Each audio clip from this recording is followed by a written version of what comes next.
ओम श्री गणेशाय नमः। ओम श्री गणेशाय नमः। ओम नमः शिवाय। ओम नमः शिवाय। जय श्री हरि। जय श्री हरि।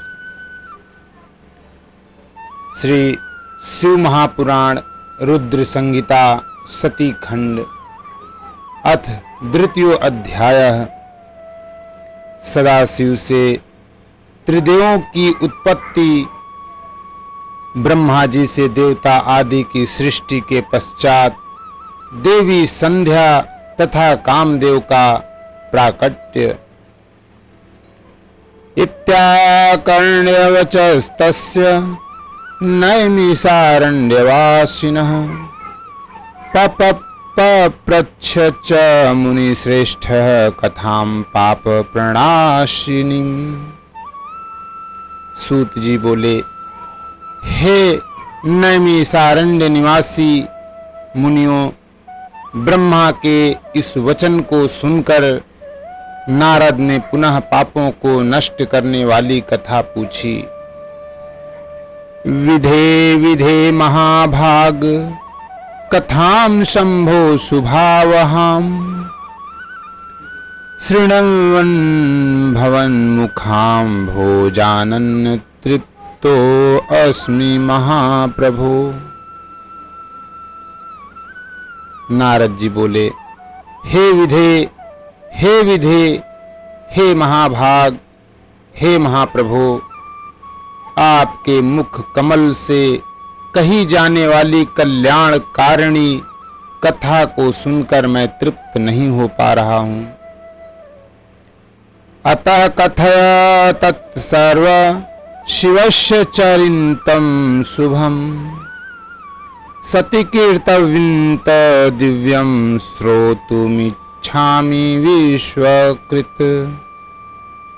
सती कथमुत्पन्ना दक्षदारेषु शोभना कथं हरो मनश्चक्रे दाराहरणकर्मणि। हे विश्व सृष्टा, सती की कीर्ति से युक्त शिव जी के कल्याणमय तथा दिव्य उस संपूर्ण चरित्र को कहिए, मैं उसे सुनना चाहता हूँ। दक्ष की अनेक पत्नियों में से शोभामयी सती किस प्रकार उत्पन्न हुई और हर ने किस प्रकार स्त्री से विवाह करने का विचार किया। कथं वा दक्ष कोपेन त्यक्त देहा सती पुरा हिमवत्तनया जाता भूयो वाकाशमागता। पूर्व काल में सती ने दक्ष पर क्रोध से किस प्रकार अपने शरीर का त्याग किया, पुनः किस प्रकार हिमालय की कन्या पार्वती हुई और किस प्रकार से प्रकाश में आई। पार्वत्यास तपो अत्युग्रम विवाहश्च कथं त्वभूत कथमर्ध शरीरस्था बभूव स्मरनाशिनः। पार्वती का कठोर तप तथा उनका विवाह किस प्रकार हुआ, फिर वे कामदेव का नाश करने वाले शिव की अर्धांगिनी कैसे हुई। एतत् सर्व समाचश्च विस्तरेण महामते नान्यो अस्ति संशयच्छेत्ता त्वत्समो न भविष्यति। हे महामते, इन सब बातों को आप विस्तार के साथ कहिए। आपके समान संशयों को दूर करने वाला कोई दूसरा न तो है और न ही होगा।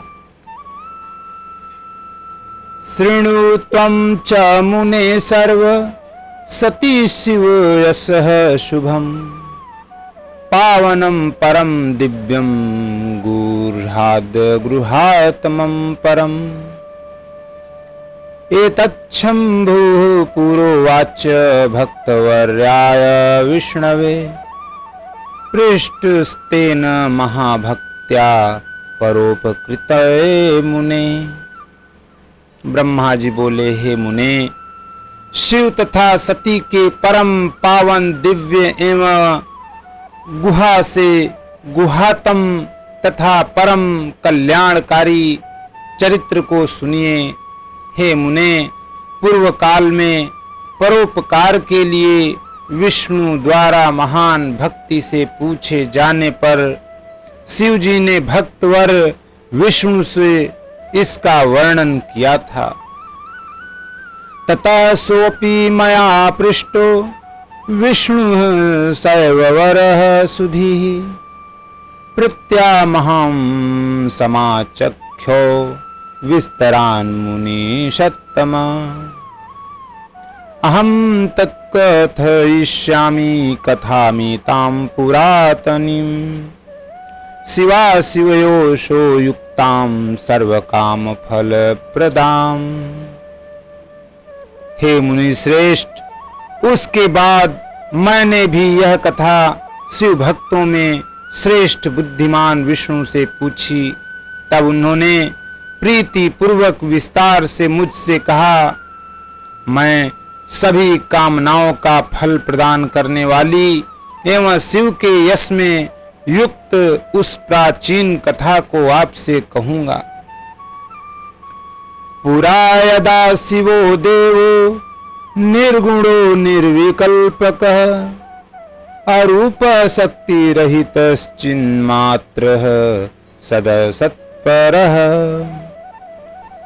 अभवत् स गुणः सोऽपि द्विरूपः शक्तिमान् प्रभु सोमो दिव्याकृतिर्विप्र निर्विकारी परात्परः। पहले भगवान शिव निर्गुण निर्विकल्प रूपहीन शक्ति से रहित चिन्मात्र एवं सत्य असत्य से परे थे। फिर हे विप्र, वे प्रभु सगुण द्विरूप शक्तिमान उमा सहित दिव्य आकृति वाले विकार रहित तथा परात्पर हो गए। तस्य वामांगजो विष्णुर्बर्हाहं दक्षिणांगजः रुद्रो हृदयतो जातो अभवच्च मुनिषत्तमा। सृष्टिकर्ता भवं ब्रह्मा विष्णुः पालनकारकः लयकर्ता स्वयं रुद्रस्त्रित्रधाभूतः सदाशिवः। हे मुनिषत्तम, उनके वामांग से विष्णु, दक्षिणांगम से मैं ब्रह्मा तथा हृदय से रुद्र की उत्पत्ति हुई। मैं ब्रह्मा सृष्टि करने वाला और विष्णु पालन करने वाले तथा रुद्र स्वयं लय करने वाले हुए।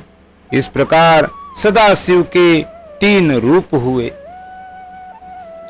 तमेवाहं समाराध्य ब्रह्मालोक पितामह प्रजा ससर्ज सर्वास्ताः सुरासुर नरादिकाः सृष्ट्वा प्रजापतीन् दक्ष प्रमुखान्सुर सत्तमान् अमन्यं सुप्रसन्नो अहं निजं सर्वमहोन्नतम्। लोक पितामह मुझ ब्रह्मा ने उन्हीं सदाशिव की आराधना कर देव दैत्य मनुष्य आदि समस्त प्रजाओं की सृष्टि की, दक्ष आदि प्रमुख प्रजापतियों की तथा देव श्रेष्ठों की रचना कर मैं बड़ा ही प्रसन्न हुआ तथा अपने को सबसे महान समझने लगा। मरीचि मंत्रिं पुलहं पुलस्त्यांगिरसो क्रतुम् वसिष्ठं नारदं दक्षं भृगुं चेति महाप्रभून्। ब्रह्माहं मानसान् पुत्रानर्षज च यदा मुने तदा मन्मनसो जाता चारुरूपा वरांगना।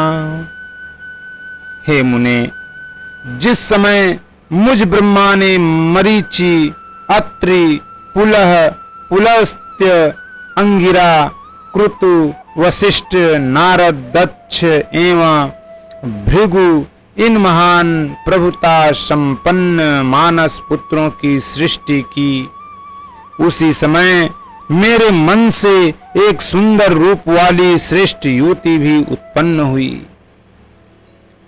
नामना संध्या दिवाच्छान्ता सायं संध्या जपन्तिका अतीव सुंदरी शुभ्रूर्मुनि चेतो विमोहिनी।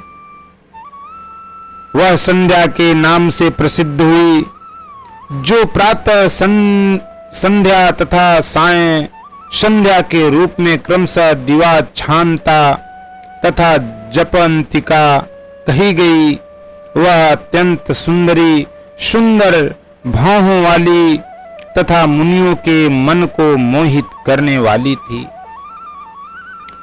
न तादृशी देवलोके न मत्रे न रसातले कालत्रये अपि वै नारी संपूर्ण गुणशालिनी।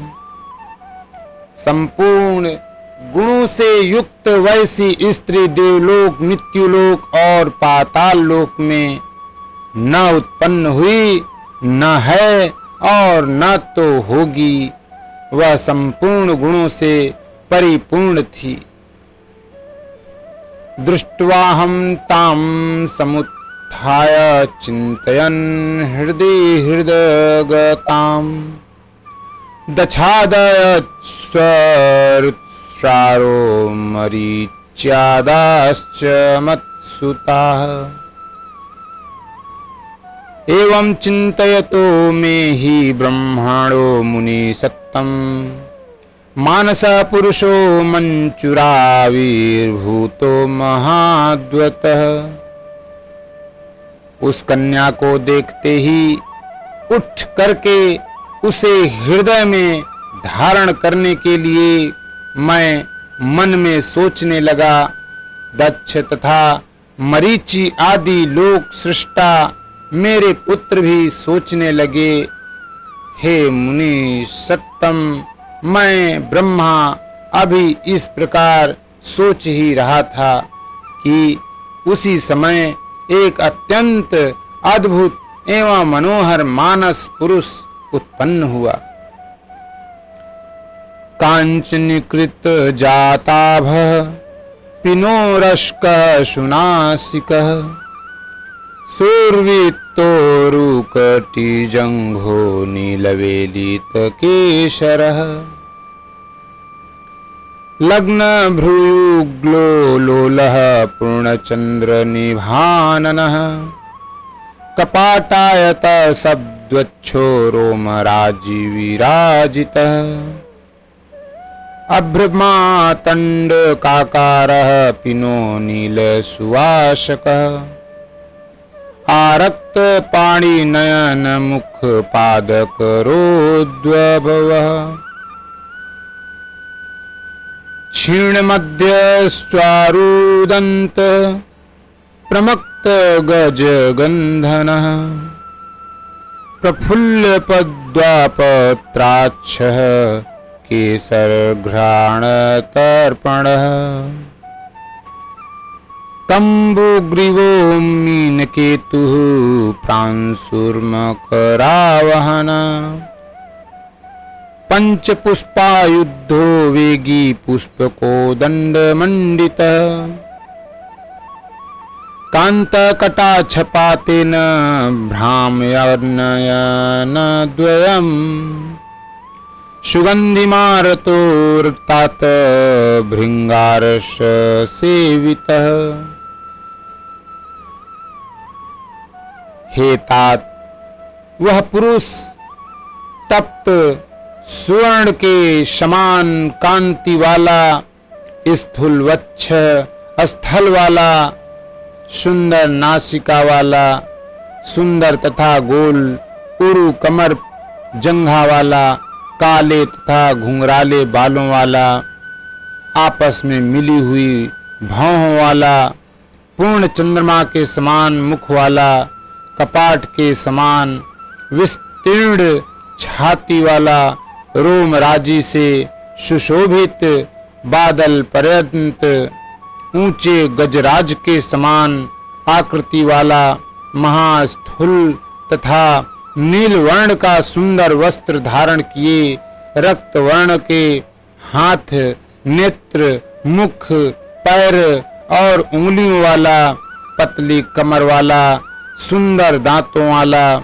मतवाले हाथी की सी गंध वाला, खिले हुए कमल के पत्र सदृश नेत्रों वाला, अंगों पर लगे हुए केसर से नासिका को तृप्त करने वाला, शंख के समान गर्दन वाला, मछली के चिन्ह से अंकित ध्वजा वाला, अत्यंत ऊंचा मकर के वाहन वाला, पुष्पों के 5 बाणों से युक्त, वेगवान पुष्प धनुष से सुशोभित, कटाक्षपात से अपने नेत्रों को घुमाते हुए मनोहर प्रतीत होने वाला, सुगंधित श्वास से युक्त और श्रृंगार रस से सेवित था। तम विच्छ पुरुषं सर्वे दच्छादा मत्सुताश्च ते, औत्सुक्यं परम जग्मुर्विस्मयाविष्टमानसाः। उस पुरुष को देखकर मेरे दक्ष आदि पुत्रों का मन आश्चर्य से भर गया और वे उसे जानने के लिए अत्यंत उत्सुक हो गए।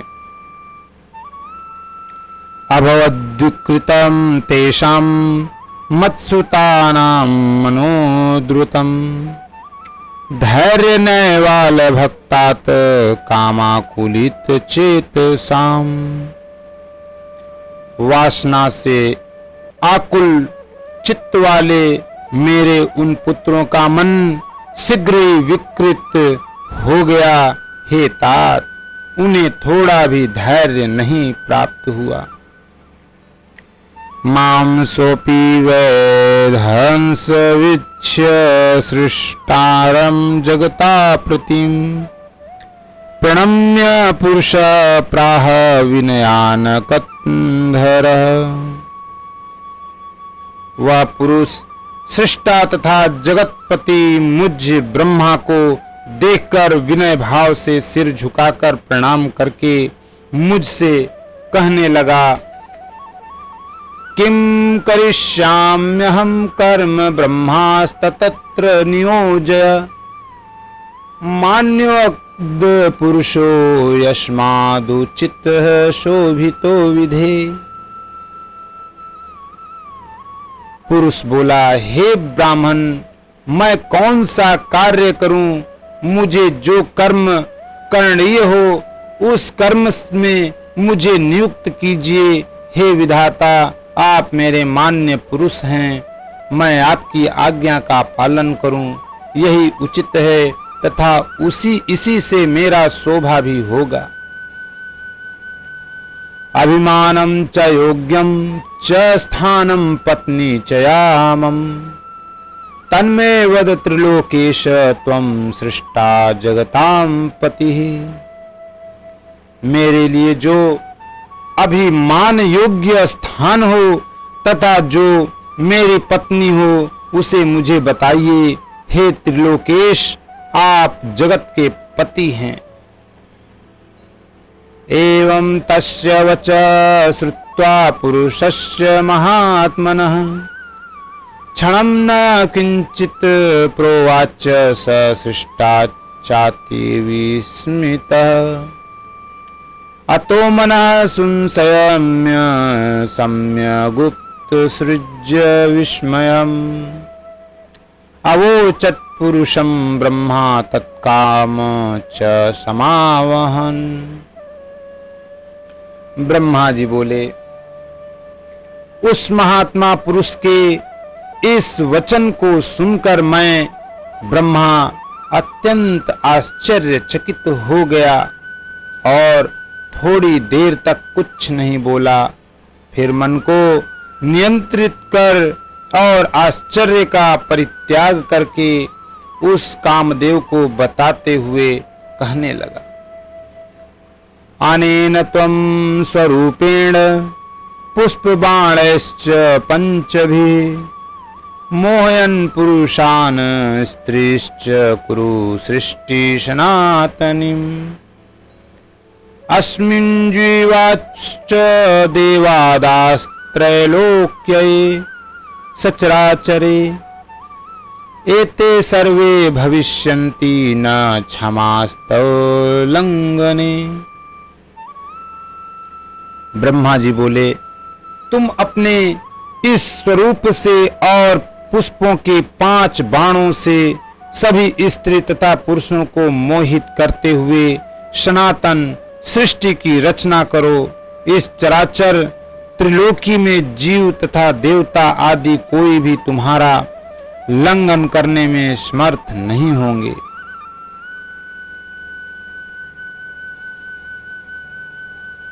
अहं वा वासुदेवो वा स्थागुर्वा पुरुषोत्तमम् भविष्यामस्त्ववशे किमन्ये प्राणधारकाः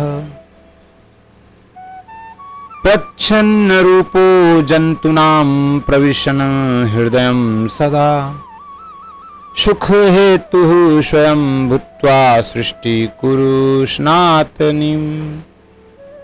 हे पुरुषोत्तम, मैं वासुदेव अथवा शंकर भी तुम्हारे वश में रहेंगे।